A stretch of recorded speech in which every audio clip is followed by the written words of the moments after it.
No, that report comes from DMV to us.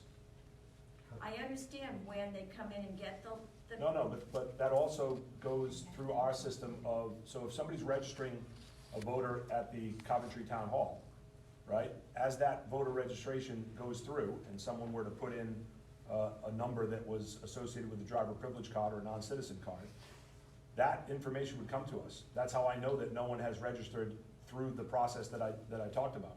Because those reports are sent to us from DMV and they indicate the registrations as an N or a Y, non-citizen or yes, a citizen. So we get those reports so the person could be registered, right? And then we would look at that, cross-check it with our reports, and that would be the flag. So you take all of them, because as soon as the Board of Canvassers puts the information in, those people are on the voter rolls.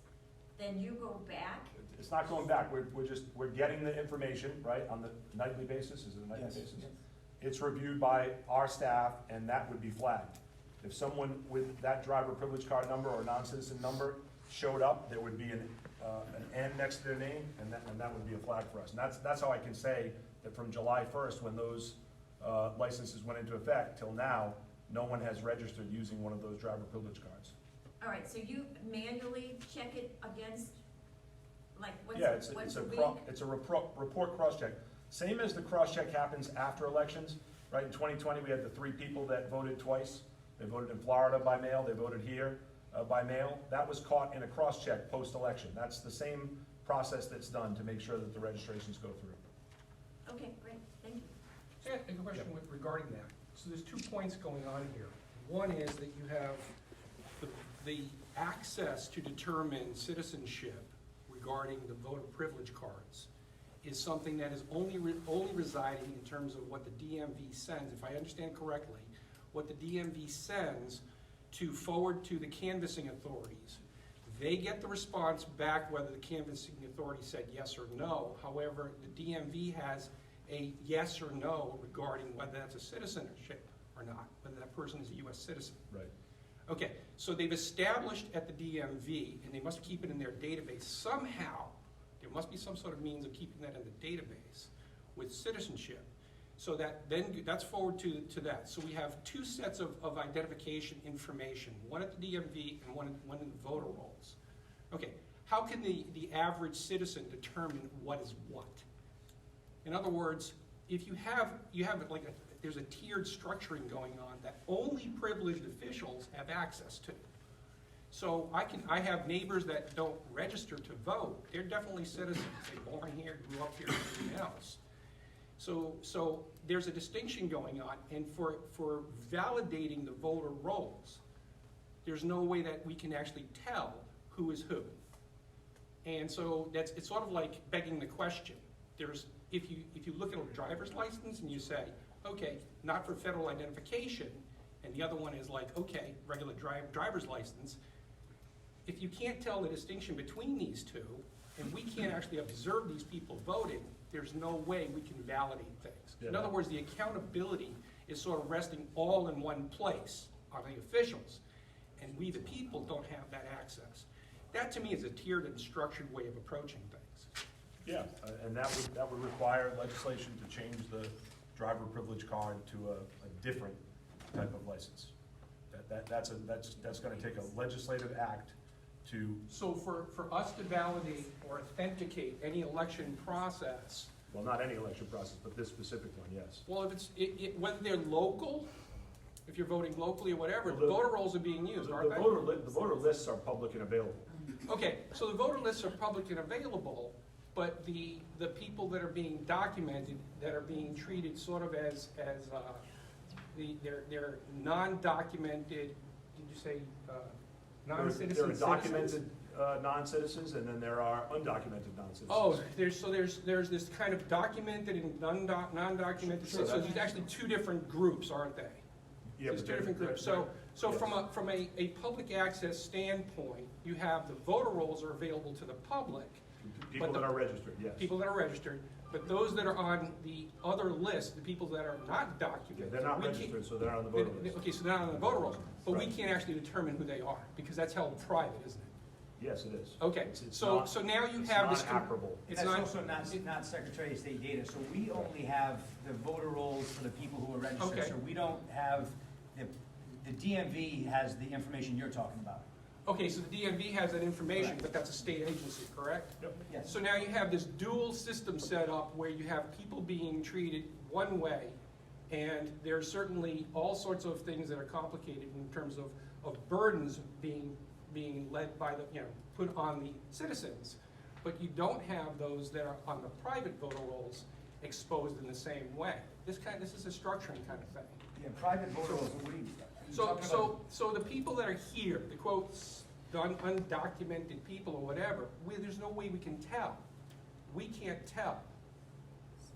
So they have access, in other words, to the voter rolls, we don't have access to them. So they show up in one place, and if, Well, they this don't- is a serious question. This is Yeah, a serious they question. don't, they don't show up on the voter rolls. Okay, they don't show up on the voter rolls, but the serious question is, they can be present among us, but we have no means of identifying them. And all we have is to trust your words. And that's They're it. not gonna end up on the voter rolls, when they've ended up on the voter rolls across the nation. Time and time again for 30, 40 years. It's not new. And They've you just said made it yourself. easier now. Well, I mean, I don't know if I can speak off the top of my head to the number of undocumented people that have made it onto the voter rolls. I can absolutely but- pull up that information But I and send think it to you. the former president's commission looked at that and through a survey that they did, it was not a large number. You should look into PILF, Public Interest Legal Foundation. They're a bunch of attorneys, and they're suing all over the country because it's happening. California, New Mexico, Arizona, Pennsylvania, and just because they don't think they don't have their eyes on the state too, they do.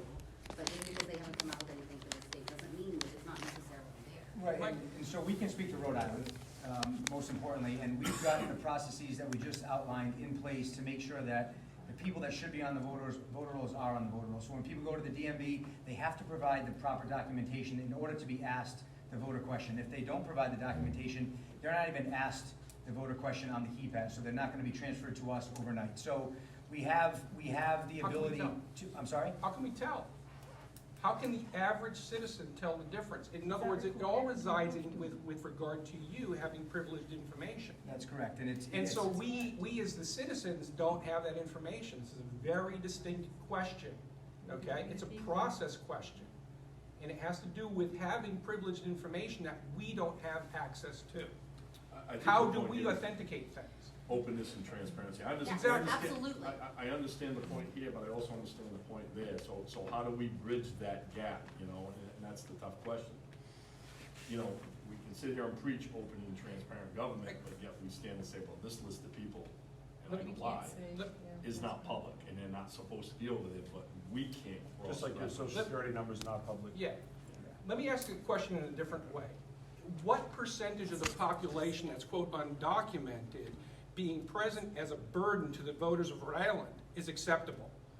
So I'm not asking that to take What do as you a mean by burden, right? In other words, they're in the state, they're here, whatever the case may be, whatever the situation may be regarding the state, they're here, obviously they have driver privilege cards, or whatever, they're driving.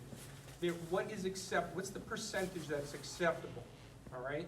So if we said everybody's on the voter roll is within, that doesn't give the whole total population of the state. We can't necessarily tell that, because we have migratory people coming in and out of the state anyway, with regards to the schools.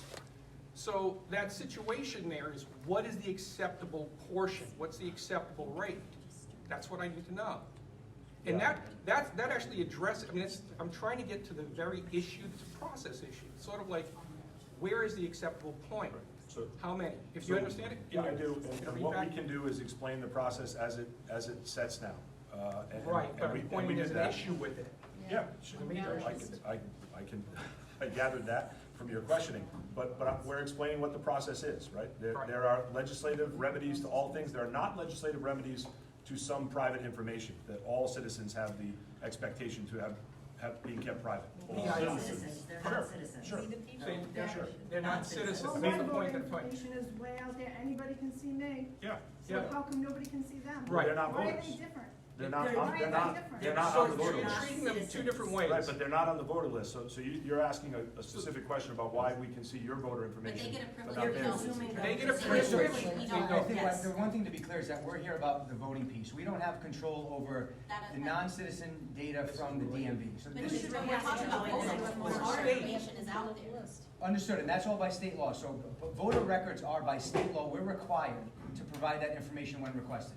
So, and that's what we have access to. We don't have access to private DMV data or the authority to provide DMV data. And I understand the question and concern, but we're not the ones to answer questions about non-citizenship Who data. is? We are, well, the DMV. So the So should DMV we has. invite them to the next forum? Shouldn't they be But- part of your? yes, they should be part of this conversation. They should be part of your panel if you really wanna make a difference and you really care about it. You're coming here, you're spending the time, bring the right people. Well, yeah, I mean, this is, first of And no all, one at the DMV is elected, correct? They're all appointed. They're all appointed. correct. And hired. So the bigger point here is that you have information that is actually, if you're predicating the entire voter roll integrity on who is who with regard to the information that's being presented to the by the DMV to the officials, the canvassing authority that are in charge of that, then how do we, the people, take and check the validity of that? Because that's all, I'm not talking about PII in terms of, we actually have a dual standard going on here. There's PII being allowed in certain places that are being used for other purposes, but I guess the bigger concern, at least for me and for a number of people of a particular faith, have a very deep concern about what's going on across the country and the world, and whether that might be exploited for certain reasons. Okay, so that dual standard type of thing in terms of percentage of population who's available and who has privileges is sort of leaving us in a very precarious place. You obviously know that there was borders supposed to be established and that people in Rhode Island are being brought in, and there's others in other states as well where the populations are growing, and we don't understand who is here legally and who's not. Who here has documentation and who is not, who's citizens and who are not. So those people that you're saying that are constituents, that actually constitute the basis of we the people in the Rhode Island Constitution, we're concerned about that issue. That's the issue that's an issue of point. Because if you have a population that's in here that may represent a potential threat because of disagreements or whatever it might be, we need to know. And so the PII that's being distributed, the personally identified information, I can show you how this is found right now in existing voter rolls. There's PII available in existing voter rolls. You may not realize where it is. I might have to take and give you some hints, but it's there. If that's being shared with anybody else, you've established a double standard. If that's being shared with, say, Eric or other CEIR or any other affiliate or association that you might have, you've established a double standard. So that's the problem that we're dealing with right now. That's one of the major concerns that I have. Can I say something first? I had a registration come in about 3 weeks ago, and he checked off that he was not a US citizen. Okay. He checked it off. That's Okay, the good. That's one. first time in That's one. 18 years that I've ever had, First time in 18 years. that I've ever had one that said no, that they were not a senior. God bless I him, was- he's being honored. Right, and But that his doesn't, girlfriend. that doesn't guard against the, that doesn't But are guard we against the talking opportunity. just in Rhode Island, or are you talking countrywide? Okay, In look. Rhode Island Okay, yeah, fine. is what we're Okay, talking. We but don't Let's take care a couple more about questions. we don't have the state other borders. people. We don't have We're state talking borders, about right? Rhode Island. Yeah, absolutely. I'm talking about Rhode Island as well. State borders are open. Right now, we have the United States. So we have free travel between borders and stuff.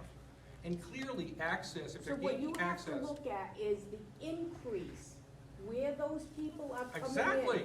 Look for the increase in that area. That's what I would like to know. I can't tell that, but I do know from census population information, it's, Because I again, know what's in supposed to my be town, happening. I don't have an overabundance of people registering. Right, but I'm saying that, so right now, my question is actually a process question about where we can get that information and why that information seems to be tiered in such a way that there's a privilege being extended to See, I one don't group think of so. people I don't believe versus that. all. That's okay, ma'am, that's okay, that you Yeah, don't have to. that's what we, do it. that's why we're here for the conversation. And we So, prefer I appreciate it, thank you. to- I've taken enough time.